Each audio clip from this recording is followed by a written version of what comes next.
shall receive. It's a Telecaster. I had to borrow my neighbor's again because I'm making one with Ron Ellis, but it's down in San Diego. So I ain't got no Tele right now. This is an early 70s 3-bolt neck. Look at that with the Fender humbucker. It's a great guitar. It's really cool and rare. It's a cool sound. The bridge pickup is a little bright. If you know the 70s Teles, they got really kind of super bright. But it mixes really well with this humbucker in the middle position.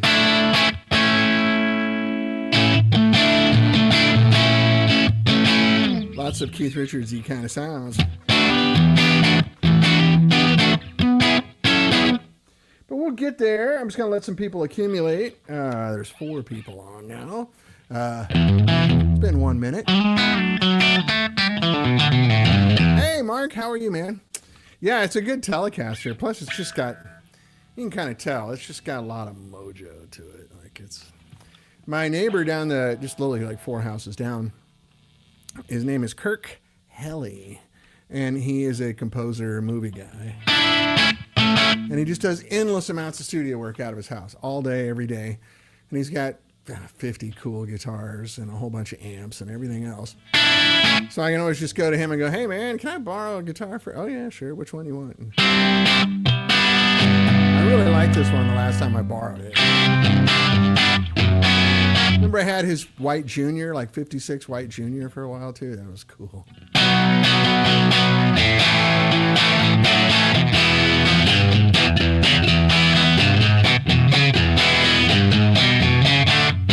I thought this would be a good guitar to show off the cleaner side of this amp, which are 6L6s, which to me, the way we've got it dialed right now, and I'm playing through a Marshall 412 IR. If I ran it through a good Fender IR, which the Oxbox doesn't have. It's just great Fender sound. I mean, this sounds like a big super to me.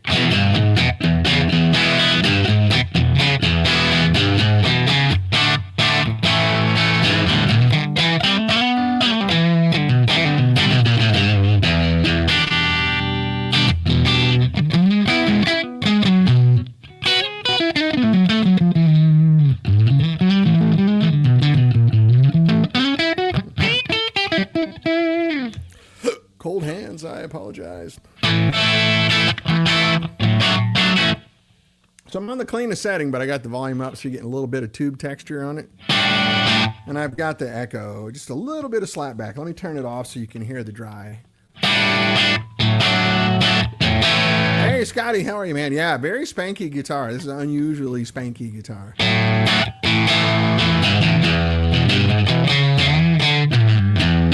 But I also like it because it's not real tidy.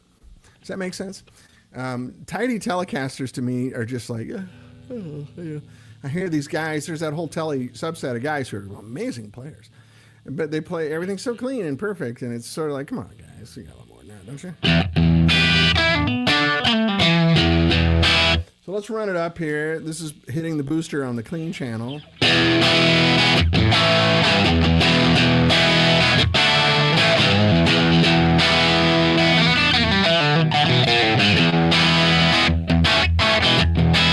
And then we'll go over to the dirty channel.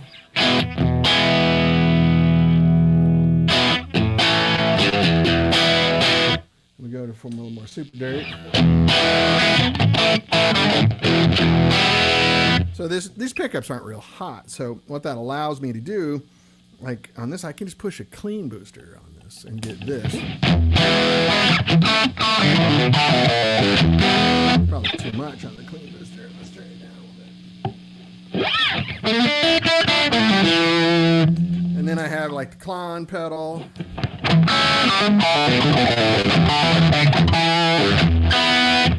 We're really low wattage, Marcus. This is the intermediate transformer. I have the correct, our new transformer on order. So right now, this is a pair of 6L6s running around low 20s, 22, 23. Here's the Rat. Teles are nasty, man. I really like this over here. I'll bring out the Les Paul and we'll do proper distortion here in a minute, but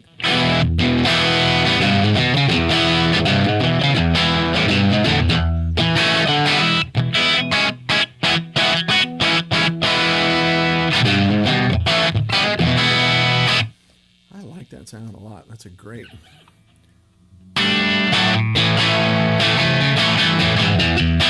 No, it's two completely different channels, Mark, and each channel has a booster option, but it's not a bump. It's a different thing. No, the pedal I have on right now is the UA Orion pedal, which I think is just their Pro Tools plug-in in a box.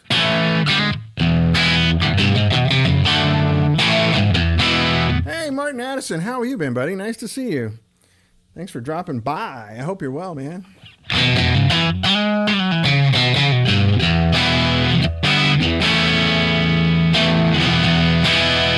So a little bit of a rude Tele, which is my favorite. I like rude Teles.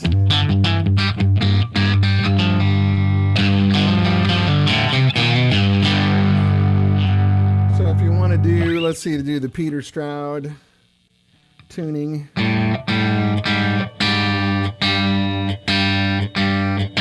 It's like open G, but you're going to not tune the...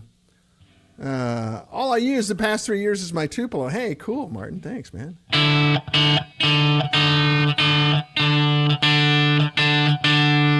this is like open G, but you don't drop the E string down. So you get this.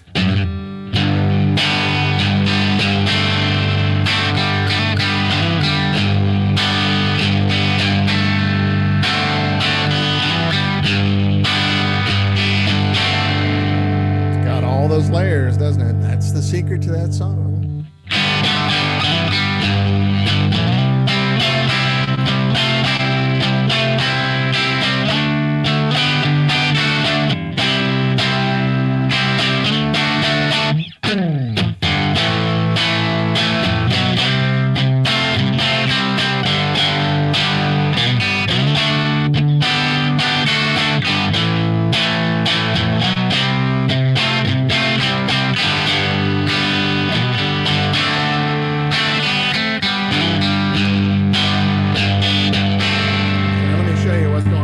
So the A string is dropped down to G and the high E string is dropped down to D, but I left the low E. So you get like a bagpipe kind of drone where it's 1 5 1 5. So you got G, G, D, G, G, and then there's a B just for a third, and then another D, right? So all I gotta go is one finger, right? So that is the key. That's the Peter Stroud almost drop G tuning. And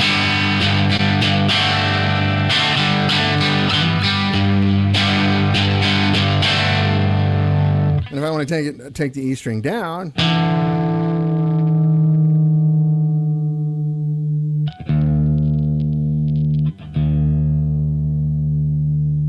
come on, 60-year-old tuning keys. 55-year-old. Good thing is I have a stroke tuner, so if we go over here, just a little bit more dirt.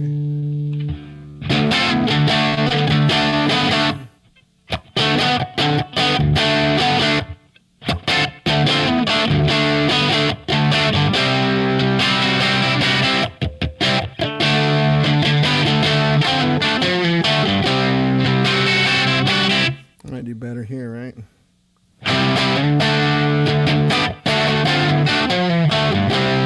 If we go all the way to the neck.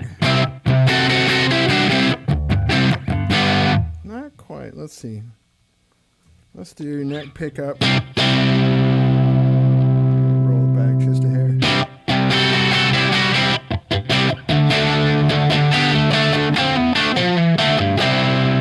Woo-hoo, a little out of tune.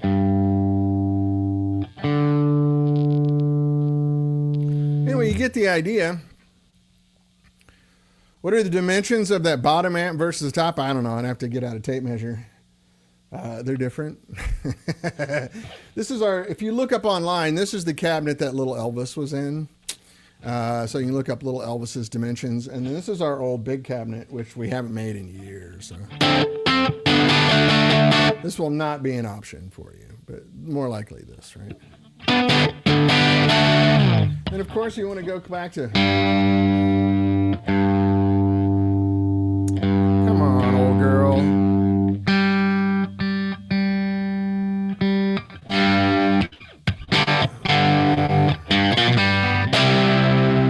What is happening here? It's better if I tune by ear.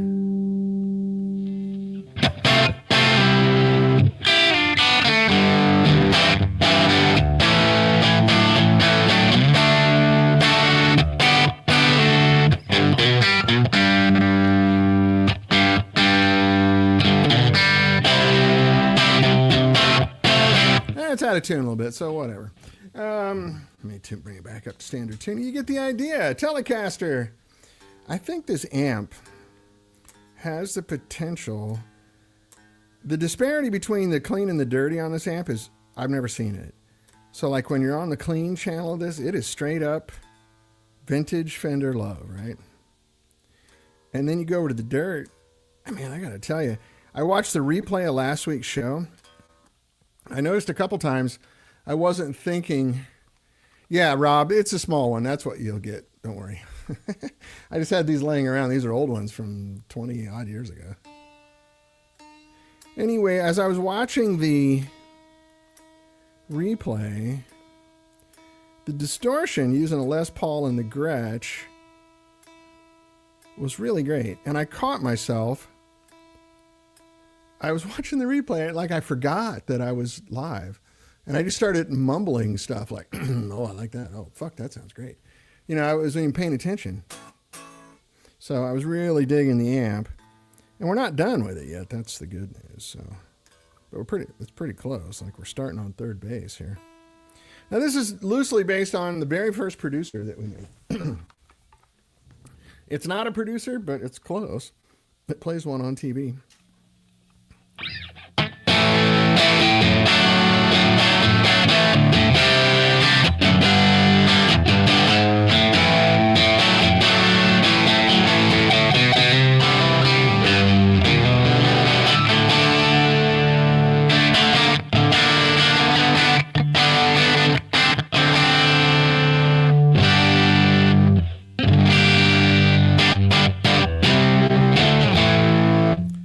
This guitar, it's very fun. We'll switch over to a humbucker here shortly, but you get the idea, right? It's actually really cool.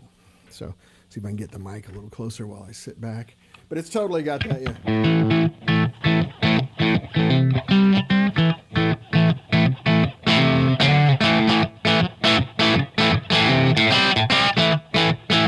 Kevin Eldridge, I see you everywhere, man. You are Los Angeles.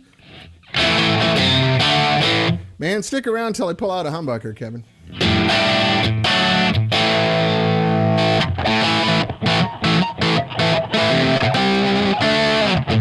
That's a clone. I don't have the foot switch working on this amp, so here's the natural distortion.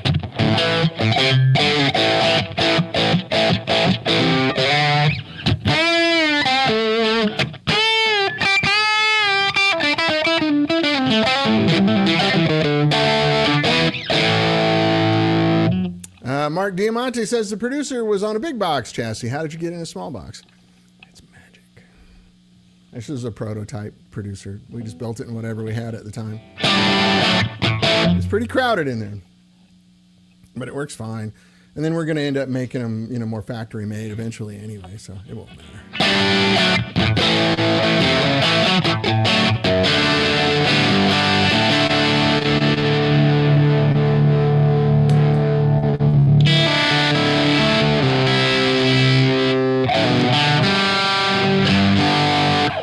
That's a lot of nasty shit.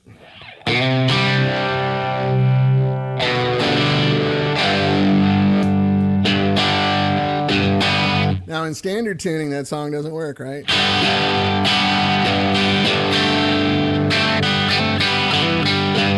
Not near as good as the Peter Stroud open tuning. works. It's not as good.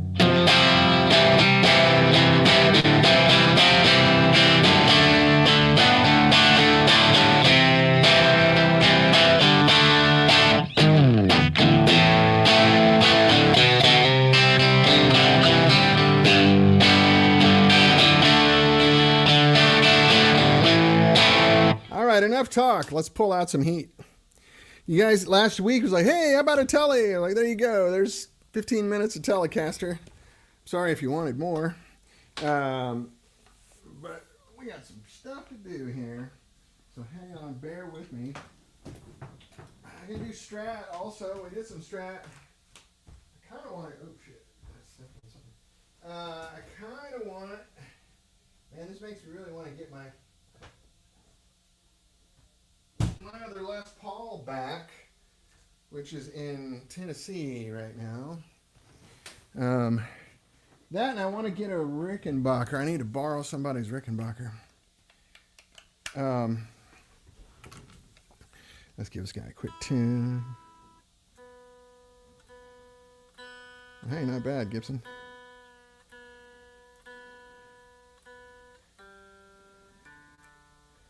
And we're close. We'll see how bad it is.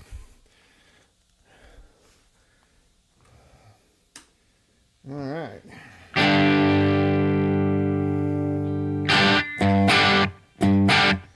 Something's going on here. I think I've lost some level or something. Get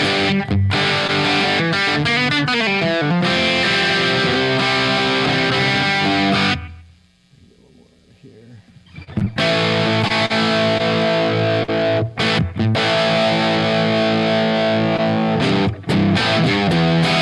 Yeah, something ain't right now.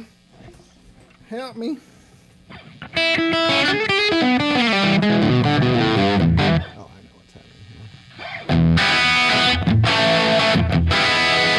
here. I turned the tone knob down because that Tele was so bright. Alright,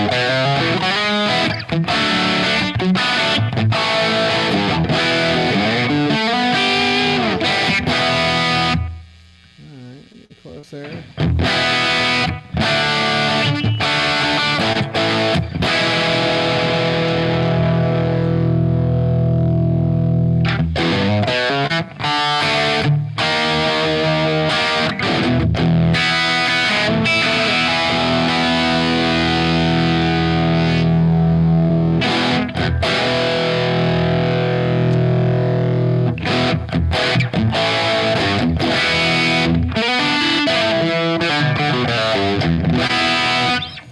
My old trusty.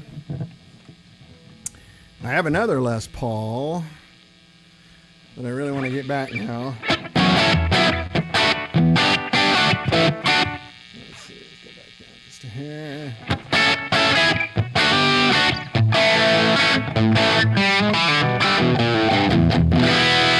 And this is an old chassis. It still has the master voltage on it, so I can take it down to nothing, right?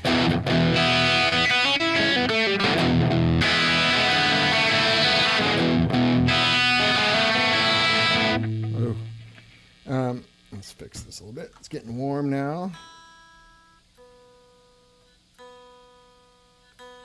You know how Gibsons are. Once your body heat kicks in, they change. So anyway,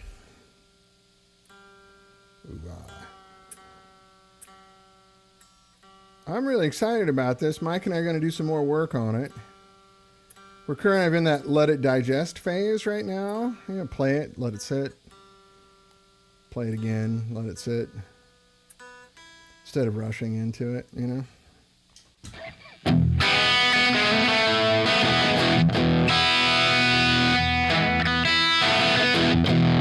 So that's only down at like 5 watts. We'll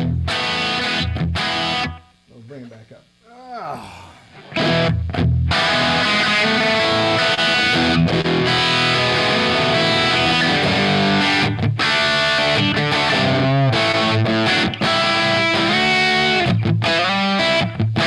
Turn the echo off and just hear the guitar. Man, to me, that's kind of desert island level distortion. Like, I could just do whatever I want with that. And if I go over here, that just sounds like a good deluxe or a good super, a Les Paul through a Fender rhythm sound. You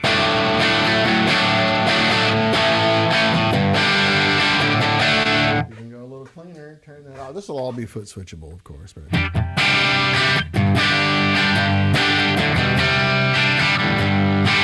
it's almost twangy.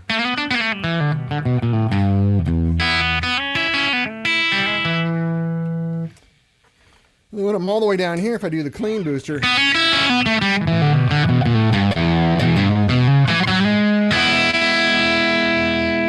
can get a little more out of it now. Let's push it up just here.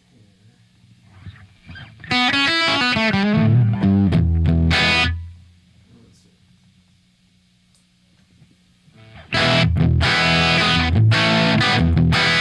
Yeah, that's pretty good.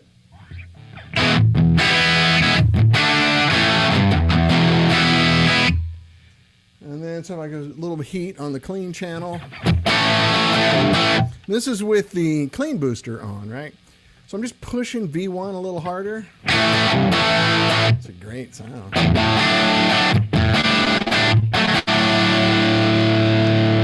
You guys dig? Let me turn the clean booster off. I mean, that's just a good old rock and roll rhythm sound, isn't it?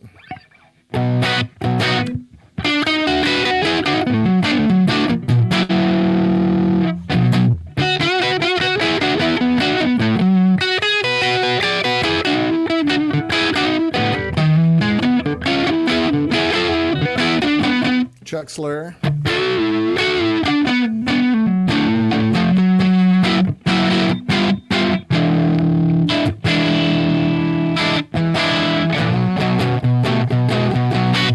Middle position. Anyway, and again, throw a little clean booster on here. You got a great.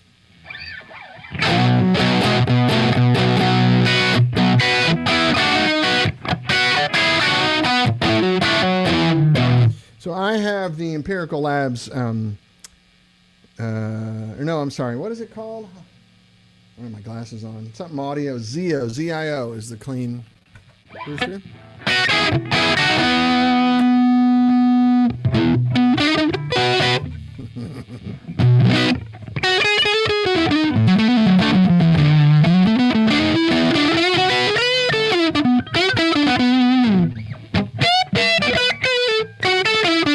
That's just clean booster. Here's without it. So if I go over here with less distortion, a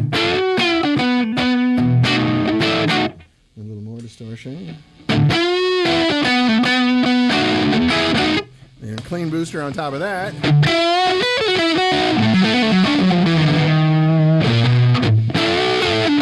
It's a lot of crud, but it's still fun. Anyway, you get the idea. Hoss Thompson, how are you, buddy? Mike Branson, how are you? Playing sounds great. Can't stay, but wanted to drop by. I appreciate it, man. Thanks for dropping by. I spoke to Andy. He said tell you hi.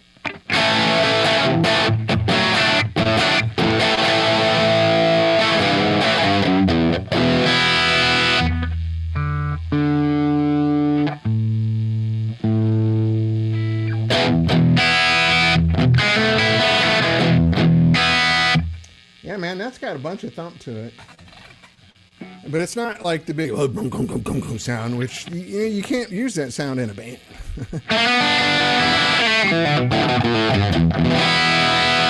You got to notch in between the bass and the singer and the keyboards.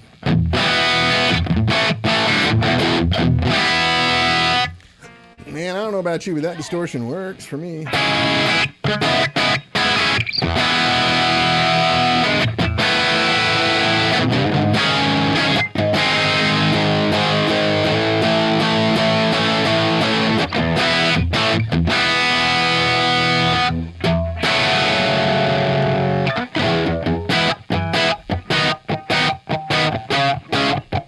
Still lots of note separation and clarity with that hefty chunk. Yes, sir. That's it sounds like an ad for soup. You want to use a fork, but use a spoon, so make sure you get it all right.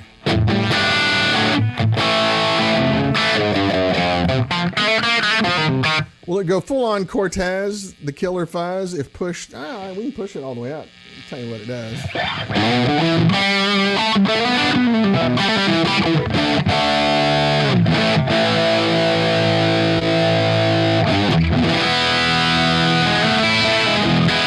Michael, you missed it just a little bit ago. I did the Peter Stroud thing. I had the Tele, had it tuned to Peter Stroud's alternate G tuning to do If It Makes You Happy.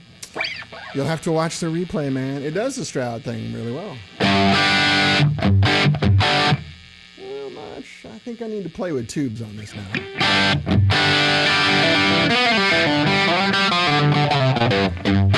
Just so you know, like, because I'm running low voltage and high current here, this amp right now is running on the cheapest shit Chinese tubes I could find.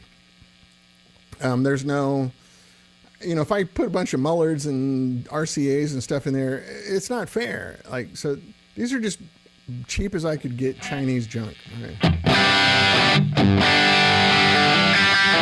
But that's the joy of high current, right?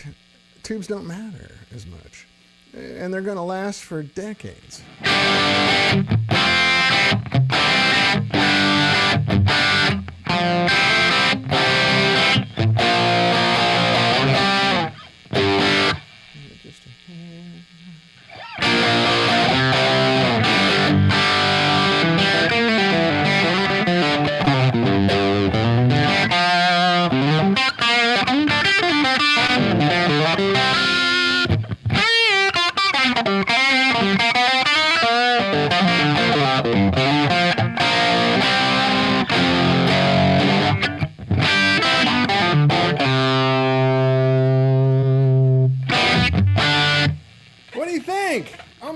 I really, I don't want to sit here and go, oh my God, I love this amp, but oh my God, I love this amp.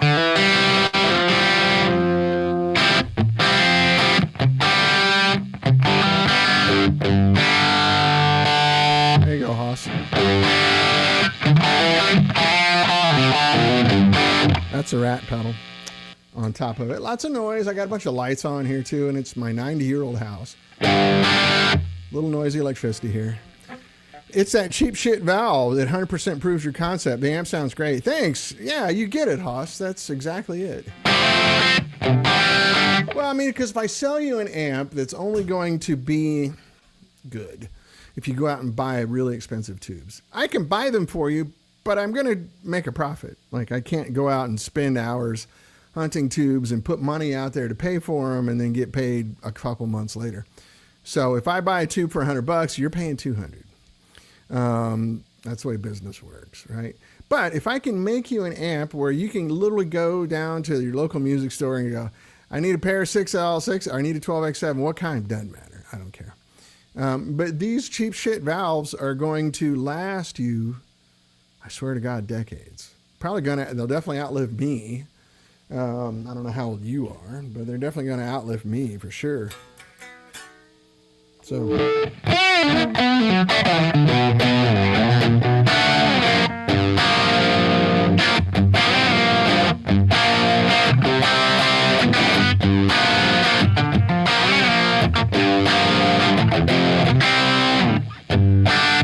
Man,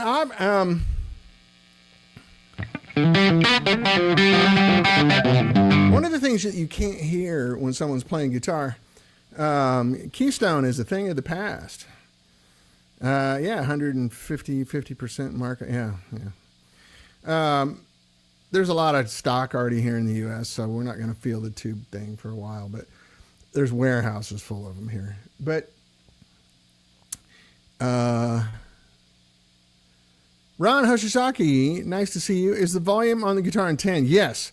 What about the volume on the master levels? So the master's disengaged. There's no master happening here right now. And the volume's on 6. Something like that.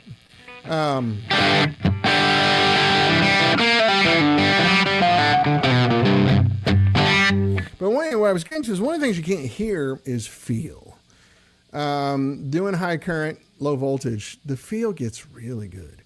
Like it gets very, for lack of a better word, cooperative. It's not going to play for you if you don't know how to play guitar or your technique's not up to speed yet. You'll get it up to speed, right? But it's not up to speed yet.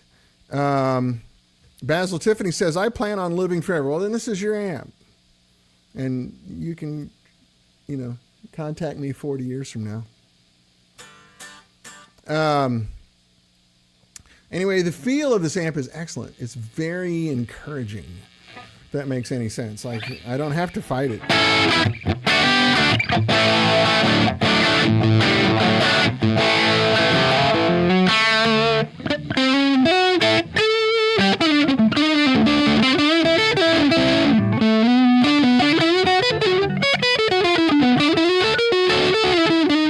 And my hands aren't really good, so... At my age, I got to warm up intentionally for about 20 minutes, and I didn't get to do that today, obviously, so thanks for bearing with me.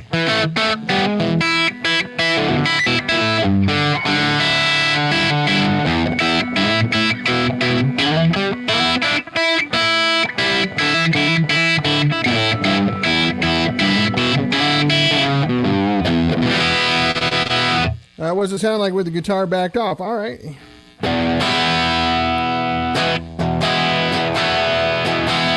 That's on the dirtiest channel. So if I go over here, if you're looking for more of a clean thing.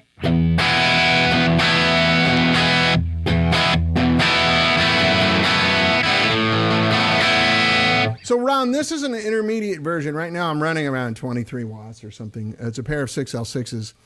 Ultimately, when I get the power transformer in, it's the same one that's in this amp. I just don't want to rob this one. I got another one coming. Should be here next week. Will it be installed next week? I don't know. But I will be able to run this. I'll have 5 options. So I could run it at full power, which is 50 watts. I can run it knocked down to about 35 or 20 or 9 or 2.7. So I can't make an amp with all 5 taps hooked up. So we're trying to pick which 3 to do. My opinion is 35, 10, 9, and 2.7. 35's loud as shit. Like, you don't need... I mean, just a side note, let's have a quick discussion. I know 50 people with a modern 100-watt amp. And they play it with the master volume on 2. It's a 10-watt amp.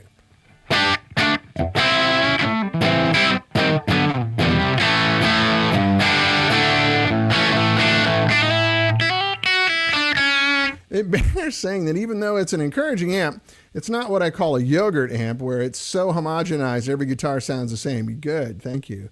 Every different guitar's personality is coming through loud and clear, and you haven't even asked for the Gretsch yet, Hoss.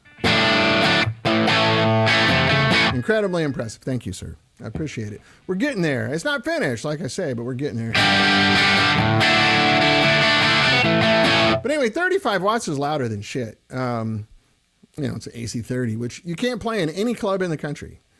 Except for a heavy metal club or something. It's too loud to play with a band. At band practice, it's too loud. So to have this where you got 35, it's loud. If you want a ton of clean headroom. I got a really good friend of mine that plays steel guitar. He would like that headroom. I might hook up the 50-watt tap for him. But, if you're playing in a band, 20 watts is plenty. Totally plenty. And then 2.7, you can play it at home. You can play it, coffee house gigs, singer-songwriter gigs. A lot of gigs are really quiet now.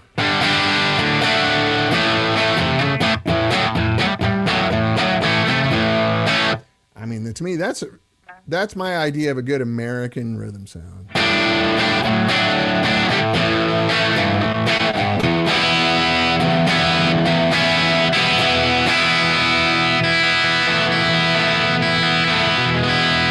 Haas Thompson. Oh, I don't even have the comments showing up. Shit, hold on.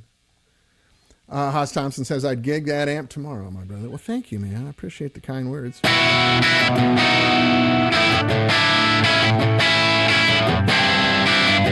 To me, that's a perfect amount of distortion. for rhythm.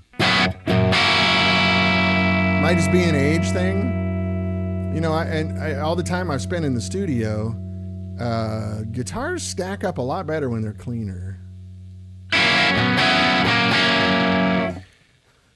Basil says, I think Dumble style amps have made interest in 100 or 50 watt amps grow. Yeah, it's, you know, even people I know that have all those Dumble clones, they don't play them on above 2. Just a lot of amp. I mean, it's nice to have it, I guess. Michael Branson brings up a good point. Brings into question speaker ratings. As you lower the power output, a stiffer speaker reacts differently. It's stiff. Would you consider building a stereo cab so that you can switch from a higher powered speaker to a lower? Yeah, I mean, when you say stereo, you know, that says to me there's 2 different audio sources coming in because it's not a stereo amplifier, right? So if I make a stereo cab, it's still going to be a mono signal. However, what I can do is stick 2 speakers in. I use really sensitive high SPL speakers for the most part. You know, Alnico Blues, G12H30s, things like that. Those are very hair trigger sensitive speakers. I like that because I like the way I like playing through those. You know, it gives you a lot more. Here it comes. You make fun of me. It gives you a lot of vocabulary for what you're trying to do. Independent speaker inputs. Yeah, you could do that. We can just make 2 separate speakers in one cabinet. There's a switch jack I think I can get where I can switch between left or right or both. The impedance changes when you do that, so you got to be careful.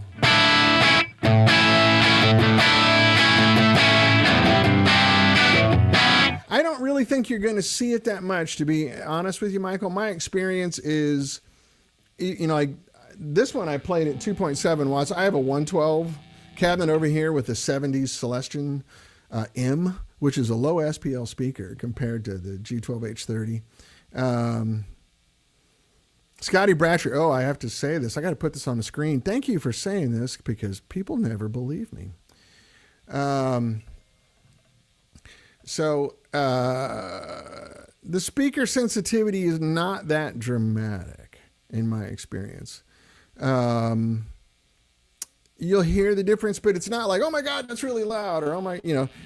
Actually, one of my favorite things to do is run our little Elvis, which is 12 watts, right, into an Alnico Gold, which is a 50 watt speaker. It sounds great. It sounds perfect. So I think what you're concerned about is more on the outer extremes. So like if you had a 100 watt speaker, JBL K12, you know, something like that, that's a pretty stiff speaker. And then there's certain intermediate ones that are really stiff, like the Vintage 30 to me is really stiff. G12H30 is not. It's very compliant.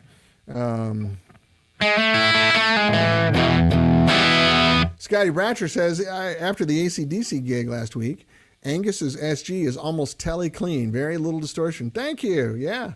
I see people playing AC/DC songs and it's so dirty. Yeah, Michael. So that's what I was talking about. That Vintage 30 is a pretty stiff speaker. It's got a big voice coil on it, which is kind of overrated for what it is. He said it only bloomed if given power. Lower powered amps couldn't affect. Yeah, I would not recommend using a Vintage 30 with my stuff. I mean, if you like it, it's great. I personally haven't had great luck with them. They sound really good with 100 watt Marshalls, and that's what they were designed for. You know, the Vintage 30 is sort of, you know, JCM 800, JCM 900, Silver Jubilee era kind of speaker. But big 100 watt amps.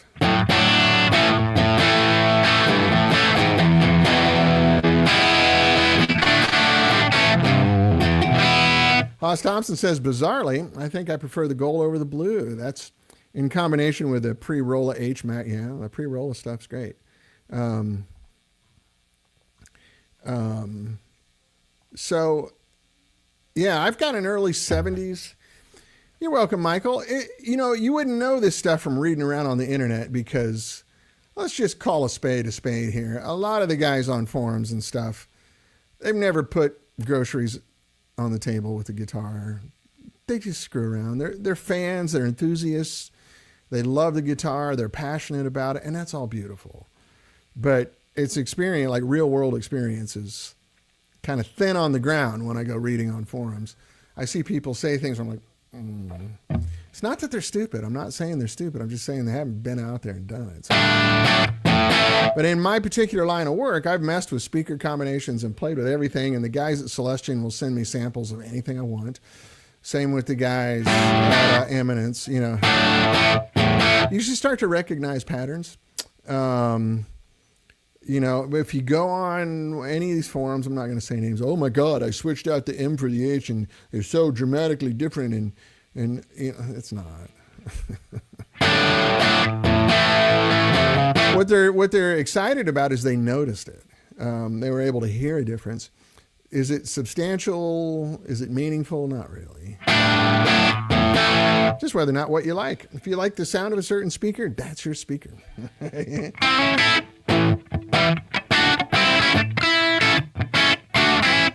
Man, I like that sound. This is the clean channel pushed a little bit.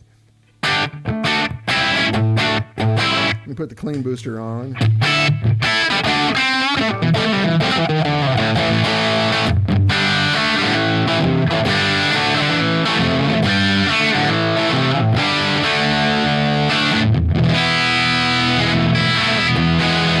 Anyway, point being, go experience things for yourself. You know, you can buy speakers so cheap used on eBay and Reverb and stuff.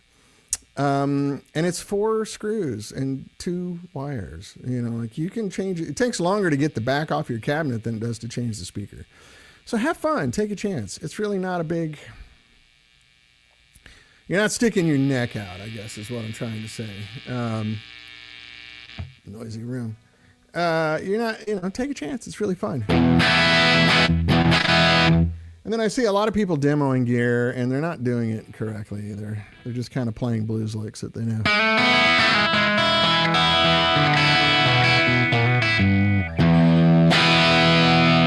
Man, I like that sound. That's a good, that's some good 6L6 sound, right?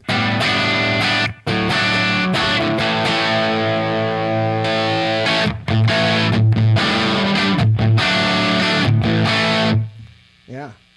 Danny like. Let's play with the tones a little bit. So that's just clean booster going into the clean. Sounds like getting married. Have fun. Take a chance. Yeah, that's right. But you're not getting married. You're just going out on a date. If you don't like it, sell it. And if you're instant gratification, you want to figure it out on one Sunday afternoon, yeah, it's kind of tough, but. Randy Kreth is here. Hey, Randy, how are you, buddy? Different combinations of amps, speakers, tubes, pedals always give me a tone palette that makes me, yeah, it's really fun stuff, isn't it? It's kind of up to you, and it's subjective to you. Hey, Phil, better late than never. Yeah, you're here. Right on.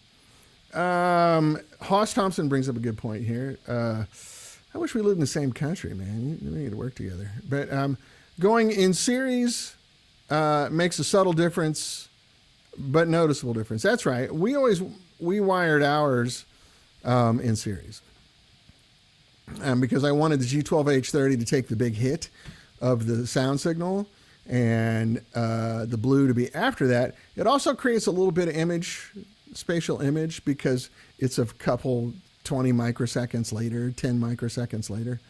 You can't go, it's not like that, but there's a texture to it that's really nice. I personally like them in series.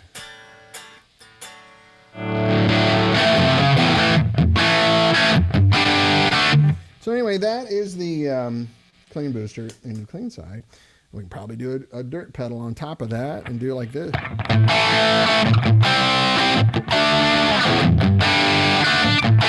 That's the clown. Here's the rat.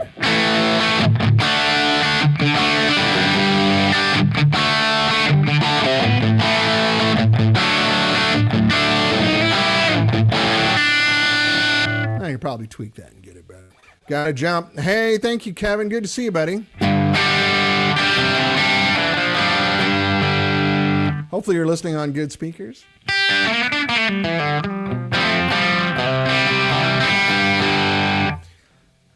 Haas Thompson says it feels more alive in series. That's right. That's kind of what I was talking about because the speakers don't fire at the exact same instant. The one in front, which we always did, the G12H30, would take the big transient of the notes. That's the one that fires first. Ocean Way Audio. Yeah, that's right. Is that what I have? 6L6s sound good. Thanks, Randy. Anyway, go back over here for a little raunch and roll.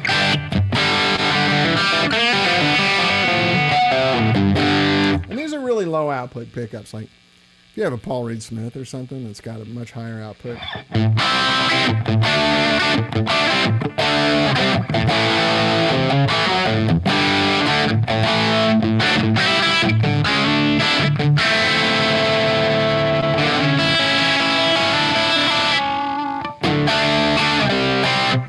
I don't really know what to play because I'm just trying to listen to the sound. But there's a conk, conk, conk, conk, conk, conk, conk there. That to me is crucial for a rock and roll guitar. There's a percussive note there. It's not really a musical note. It's a percussion note, like you're hitting a wood block or something.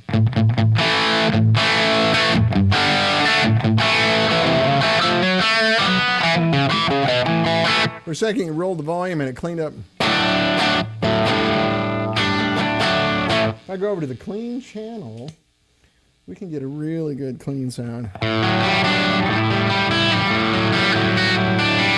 I can go super clean down here. And you missed the Telecaster earlier, so you'll have to watch it again. Oh,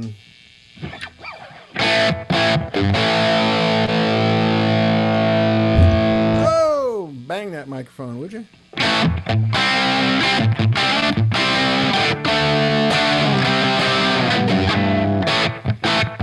So I think what we want to do, I've digested this pretty well. I think I'm going to get some different kinds of 6L6s. These are literally Chinese, God knows what, that are in here. You like it rolled off?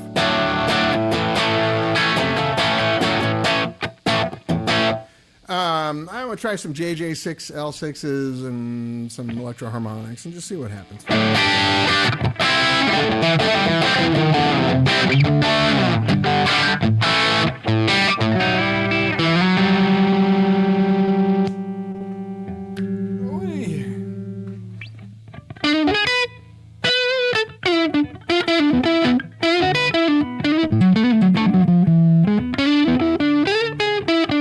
That's a good Gibson sound, isn't it? Let me put some burb on it. Make it sound correct.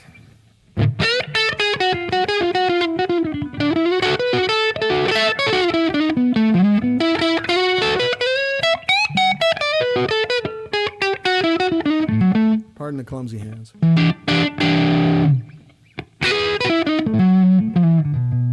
How about a little vibe just for fun?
Recall the Larry Craig modified Niels 5E3 to use 6L6 critter as opposed to 6V6. Was that the change he was at? I don't know, maybe.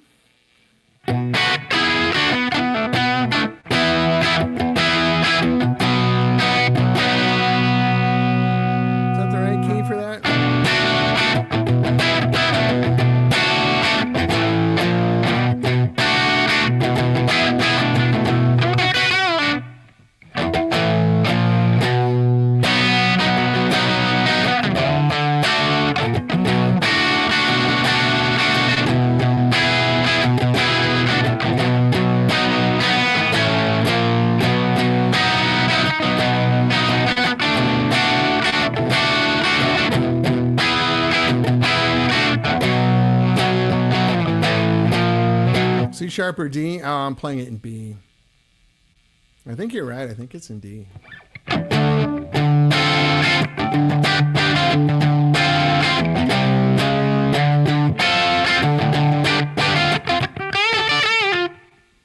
Something like that.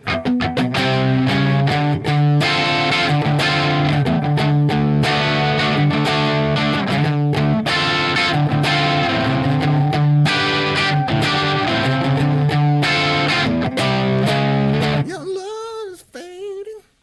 Finger capo. Yeah, that's what it is. Man,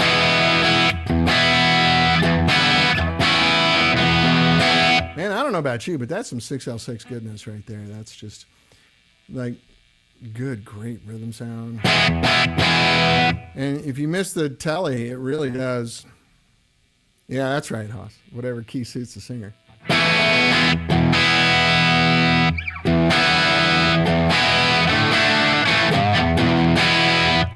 But that was probably as dirty as you heard Angus get, wasn't it, Scotty, about this?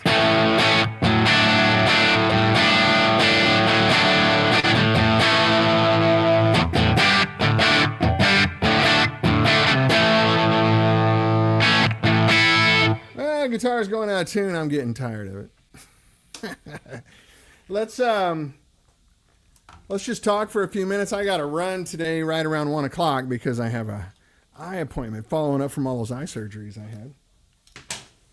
You put this over here 1 second, please. Get this out of the way. Woo! Ba-doo-doo-bow. Your love is fading. Who can sing that high? That's crazy damn children. Really sounds good. Oh, thank you. Were those 7591s on the Faces record? Some of them were, yeah. Some of those records were, one of them was recorded on a, I think it's called a Jet 22, which had 7591s in it. And that was kind of the amp that inspired us for the Stone Pony.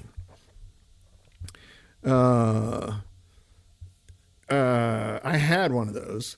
We had it around the shop, and it blew up all the time. It was kind of an old piece of shit, but it was fun. It sounded great for the 30 minutes it would work.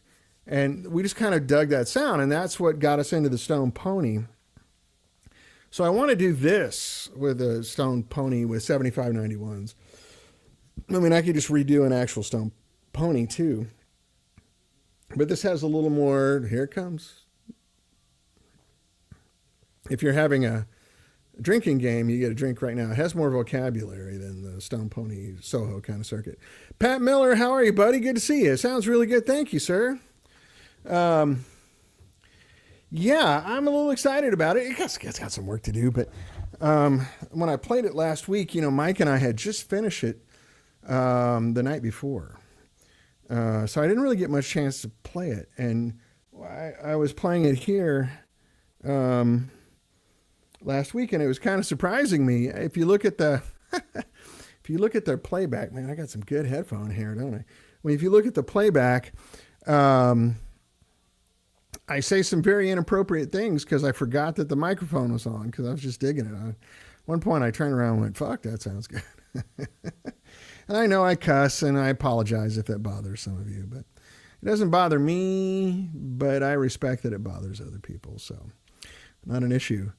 Anyway, so I guess the news of the day is that Klon is suing Behringer over this pedal that I have. Not my particular pedal, but they're going to court because they called it the Centaur. It looks exactly like a Klon Centaur, and it doesn't say Behringer on it anywhere.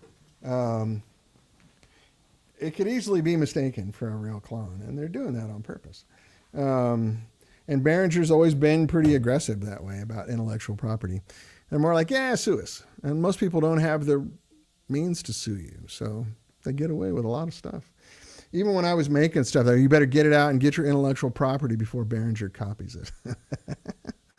So it looks like someone's going to go after them. I don't know if you've seen that or not, but it's happening. Anyway, so before I sign off early today, because we've been doing 2.5-hour shows, what do you guys think? What can I do for you? Tell me something good. Oh my gosh. crazy stuff. It says Behringer on the back. Yes, probably does. I haven't looked. But when you look at it, it looks exactly like a Klon. It's the same paint. It's the same size. Has the same graphics. The Centaur. I could personally care less. I don't think any pedal is worth $10,000. They're going after the designer. Yeah. I don't. It doesn't really matter to me. Like I like pedals and I respect people's intellectual property and stuff. But, when you're trying to convince people that a pedal's worth $10,000, $15,000, you kind of lost me there. Like I'm checking out on that one. Thanks, Phil. Just keep chasing the tone. Life Holy Grail. Yeah, thank you, Randy. It sure is fun. I really enjoy it. And so speaking of which, the money is still coming in. All the tariff instability and everything that's going on is everybody's just kind of in a holding pattern right now. So the good news is landlords are getting more aggressive with discounting rents. So hopefully I can take advantage of that. But Hoss Thompson says, did you know that the peppercorns are the fruit of the plant? So it is literally cracked back fruit powder. Crazy. Fruit powder. Okay. Sounds like a new record. I like that. Anyway, yeah, I mean, I respect everyone's intellectual property. I think they might have gone too far with the look of it. The circuit is not very complicated. Phil says, I'm a big fan of Josh's Not a Clon. Yeah, there's so many copies and they all sound pretty good. I've played a bunch of real clones and they don't sound any different than this pedal because there's not much in there.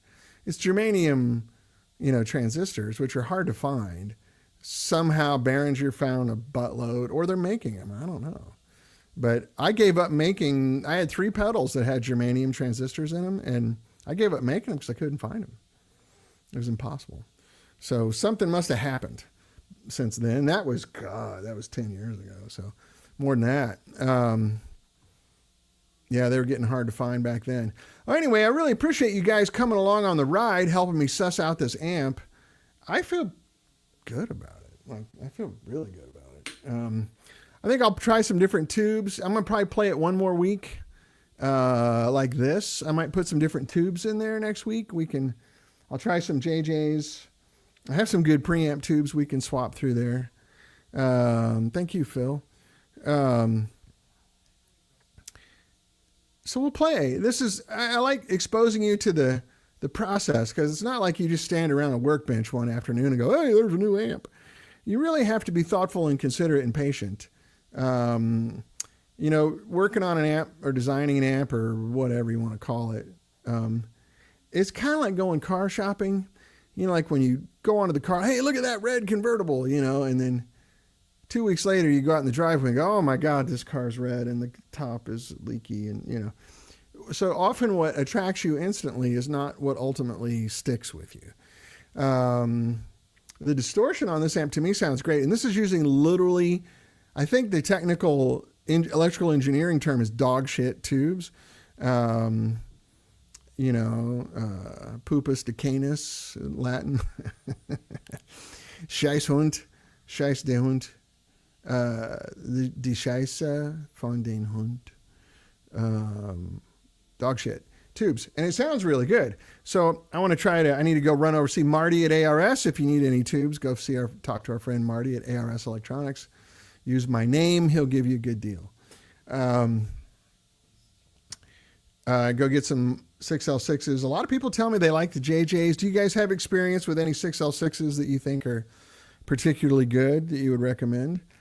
I mean, as far as I know, there's like JJs and Electro Harmonics. And then there's a few Chinese Shiguang, like reissues and stuff. But made my snort coffee.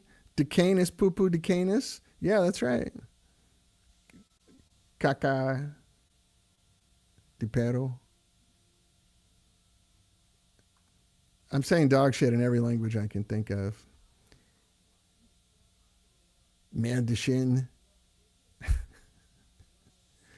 Yeah, mierda de perro. Scheiße, den Hund.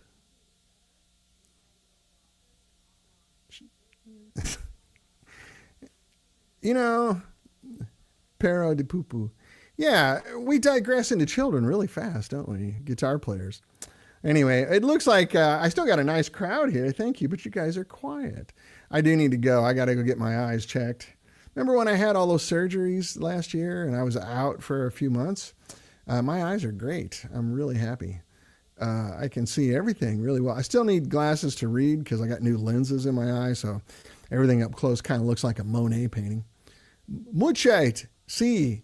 Yeah, that's right. Right. Collie dog shite. Very cosmopolitan. What's that? Oh, yeah, talking about poop. Yeah. Good luck. Yeah, thank you, Randy. Yeah, no, it's just a checkup. Hopefully he's just going to go, hey, you look good. Get out of here. And I like my eye doctor a lot. So it's good stuff. All right, fellas, I'm going to let you go. I really appreciate you coming along, hanging out. Hopefully this amp will get finished pretty soon. Then as soon as I get my shop, we're going to start making a few old 65s at first, hand-wired, old school, and then we're going to go into more production stuff. So contract manufacturer made, But here in LA, we're not sending it to China yet. Maybe later. When we get to we have to do a certain amount of volume for that to even be worth it. I don't know if we'll get there. I'd like to, but who knows? Anyway, I got to run. I love you fellas. Thank you very much for hanging out with me. I'll see you next week, and let's do some tube swapping next week. Maybe even KT66s. Who knows? Anyway, love you fellas. Take care, and we'll see you soon. Cheers.